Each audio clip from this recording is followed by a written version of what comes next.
新界北選區選舉論壇，立即邀請5位候選人出嚟先。首先係1號新界社團聯會候選人譚振國。振國喺元朗讀書長大，而家係北區嘅區議員。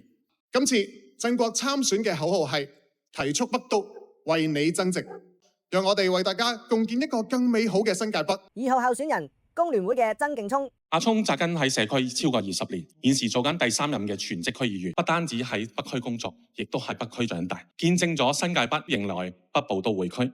作為工聯會嘅代表，我深信民生無小事。3號獨立候選人沈浩傑。我做咗5屆區議員，亦都曾經擔任過區議會主席，係港區全國人大代表。我喺元朗出世，喺元朗長大。作為一個律師，會運用我嘅專業知識，協助政府訂立專屬條例，加速北部都會區嘅發展。睇下4號新民黨候選人廖子聰。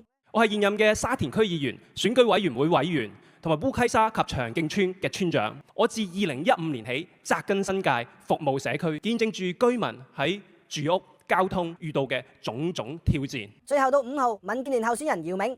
過去服務社區已經超過20年，新界北係我屋企，係我成長、讀書、工作嘅地方。但除咗發展之外，我哋最重要一點係點樣惠及到我哋本區嘅居民，貢獻一個安居樂業嘅社區。嚟緊陸陸續續會有更多選舉論壇，好好了解自己選區嘅候選人，就要繼續留意新界主場啦。